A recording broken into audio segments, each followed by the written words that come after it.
you should change them, but I take these brakes apart as often as I change my underwear. So, and yes, for me, that's a lot.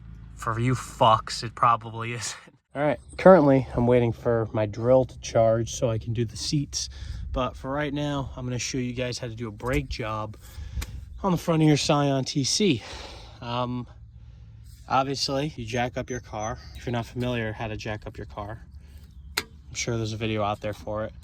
I'm not a super crazy in-depth person on trying to explain every single little detail about doing your front brake job. I'm just going to show you the basics on how to actually do the job. If you want a really in-depth experience, then look into another video. But it's really just try explaining it in the most basic way possible. So once you have your car jacked up in the air, you're going to have 21mm lug nuts, and you're going to need either a ratchet with a long bar in order to break these loose, some kind of a breaker bar, or you're going to need some kind of an impact gun. So let me show you what I have. I have a Bayer 20-volt lithium, and I mean it's an okay gun. It does enough to take lug nuts off, especially on a Toyota, and enough to pop them off. It's not the most crazy gun out there. I mean, maybe if you got a higher amp battery, it'd be a little stronger, but this does the job. I think this was like $150. I'll put a link in the description. It's not a bad gun. It's not the best gun. It's more of a all-around kind of gun with the right drive to take wheels off. So you get this gun, or a gun like it, and you have your 21mm, same size as the lug nuts. You shouldn't use chromoly nor I don't know what this is, a 12-point probably. You shouldn't use a 12-point or a chromoly. It could strip or it could explode. I'm going to use it because I'm going to put my life on the line. It's not like these wheels are 200 foot-pounds or like 1,000 foot-pounds of torque holding them on, so it doesn't really matter. But you should use an impact socket 21mm. So there are 2 bolts right there and there, and they are both 14mm. So grab your 14mm ratchet, break those loose. Now once you have those loose, your caliper is now off. Just put it off to the side. You should have a bungee cord to wrap around the caliper and affix it to something so it doesn't put any tension on the line. I'm just going to lean it up against the lower control arm so it's not hanging on the line, but I'll just put it there. Go ahead and take your brake pads out and toss them over to the side. Check and see if the slides are moving freely. This one is a little tough, moving freely, but a little tough. I'll probably lubricate that one, and just make sure everything kind of still moves, or else, you know, that's probably a big problem. If it doesn't, you're going to need to get these moving again, put a pair of vice grips on them, or a pair of adjustable wrenches, or pliers or something, whatever you got to do to get those spinning again. Sometimes in rust belt states or just rusty areas in general, you might need to heat up this part right here to get the slide to move again, depending on if it's not greased up properly or not. On these cars, they like to get stuck, and if it gets stuck, the best thing you can do is buy a mini propane torch and kind of just heat them up and work them a little bit at a time. I think these are 16mm. Let me try a 17. Actually, they are 17mm. So if they get stuck, you can put a 17mm like wrench on it, boxed in, whatever you want to do, and trying to get those moving again. Spin them a little bit, see if they move freely. And then once you do get them out, you got to clean them up, clean the slides, get a little wire brush, put it inside the hole, clean the holes out, make sure there's no rust, so you won't have an issue. So the problem that I have is This one slides a lot harder than the bottom one. It's not exactly a problem. As long as they're both moving, it's fine. The way that Scion designed these isn't really the best. The way that the pads clamp down on the rotors makes the wear kind of happen unevenly. And it's like that way on like all Scion. So I'm not really too sure why they went ahead and did it that way. But it's just a bad design from the factory. And you might have to change brakes more often than not on these types of cars. But let me show you how to take this bracket off. All right, so here's my backyard solution. If you're working on the ground and you don't have a lot of leverage underneath to try and break these two 17 millimeter bolts free, so this one right here and this one, if you don't have enough leverage because of the ground that's beneath you, usually those are going to be rusted on there on these. So if you're doing this for the first time and you just don't have enough strength to move the wrench or have enough room inside the wheel well to get these free, there's two things you can do. One, you can angle your wrench down there like that, and you can put another wrench in there like that. Hang on, let me flip that around like this, and see if you can get that in there like that. And you can have some type of a leverage bar and push down on it just so you can get a little bit more leverage on it. But they're gonna get stuck like that. Or you can go ahead and grab yourself one of these. It's adjustable, so you can kind of snake it through and lay on your back, and it'll go long enough out to the bottom of the wheel well. Same with this one.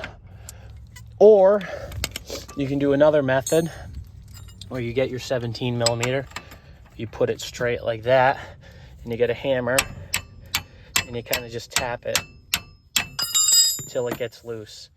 If you're working on the ground, it's a little bit more difficult to do some things, so you have to come up with some creative ways on how to do it. The ground, unfortunately, is your leverage point, and it's going to stop you from being able to break harder bolts off. So yeah, working on the ground isn't the best, but it's still possible. So you get your 17 and you loosen the back of those caliper bolts, caliper bracket bolts.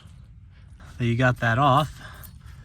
You give a quick little inspection around, make sure everything's still somewhat intact. It's a little rusty under here. Look at your bracket, make sure your bracket's good. Very rusty. Everything in this stupid state is friggin' rusty. So you get your rotor off, and there's pretty big lips. I don't know if you probably can't see it on the camera, but there's pretty big lips.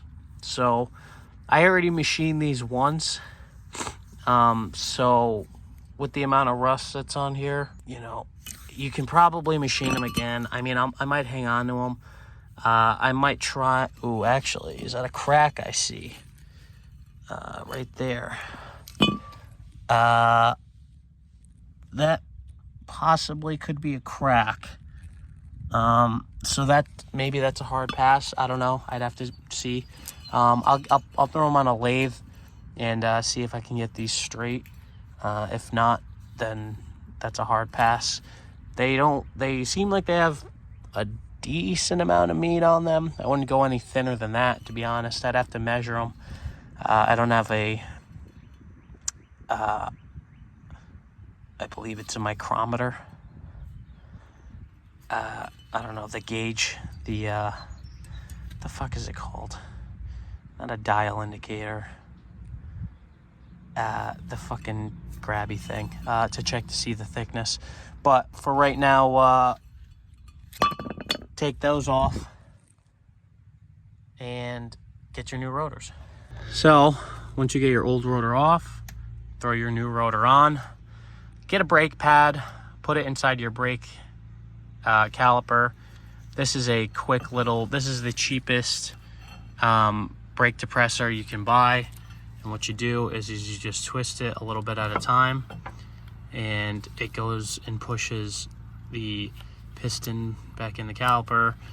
It shouldn't be difficult, especially if you put a pad there. It should slowly just compress it in, And go ahead and do that till it doesn't move anymore, till the caliper and the piston is pushed all the way in. Is that a leak? I can't tell. It doesn't look like a leak. No, it's not a leak. It just looked a little wet. Go ahead and push that all the way in. So for your caliper bracket bolts, you're gonna want to get some of this. This is anti-seize, and I usually put a dab of them on the bolts. As you can see, there's a little bit on the top. I put them on the bottom too, but it looks like it kind of dissipated and powdered away. The problem is that I take the car to the track, and Permatex anti-seize isn't really super heat resistant. Over time, it kind of just turns into, what is this, all this goo on me? Over time, it kind of turns into powder with a lot of heat applied, but for a daily application, it should be fine. So go ahead and get some of this, throw a little bit of it on the bolts, and go ahead and put your caliper bracket back on. All right, little tip. If you have a 1/2 inch drive and you're having trouble because there's not a lot of room because of that bolt, a 3/8 would be good. Or if you're able to kind of slip, I mean, you can get it in there. This bolt does give you a little bit of trouble when you're trying to thread it on. And once you start threading it on, though, you should have enough room. Leverage. Tightening it, obviously you have the same problem when you took it off, except when you took it off, you have a hammer that can help you with leverage and stuff like that. But tightening it is kind of a little bit more difficult. If you have the whole front end of the car jacked up, I guess this does apply for if you're taking it off too. But right now my wheel's locked, and I don't think there's enough turn. Maybe there might be enough turning radius. You can always turn your wheel to the right and have the bolts angled outwards from the wheel well. I didn't say that before, I should have. That might give you more leverage to take it off or put it back on. I should probably add that earlier in the video. I'll write that with words so people don't get confused. But tightening it, you can either turn the wheel and pull up on it, or you can put a little 17mm wrench and kind of tap on it with a hammer. Obviously not enough to break it, but just enough to like have it in place. But yeah, so you got your bracket on, you got your rotor on, let's get your pads on. So for the brake pads I'm using, these are, I'm pretty sure they're an R1 concept, which is supposed to be like a performance pad, pretty thick. My other ones aren't thick at all because they're worn. So go ahead and get your pad. If you want, you should change these, or you can clean off your old ones. These are already cleaned off and kind of, I guess, worn into the system I got going on here. Obviously, hopefully when you get a brake kit, they should give you new ones. But it doesn't really matter to me. You can keep your old ones, put the new ones on. Usually if you're doing your own personal car, you should change them, but I take these brakes apart as often as I change my underwear. So, and yes, for me that's a lot. For you fucks, it probably isn't.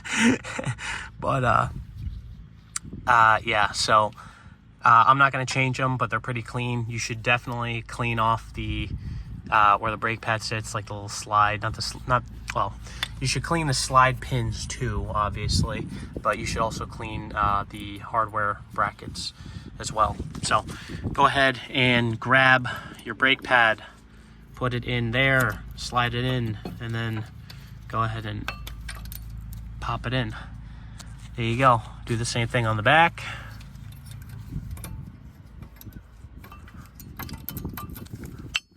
Pop that bitch in.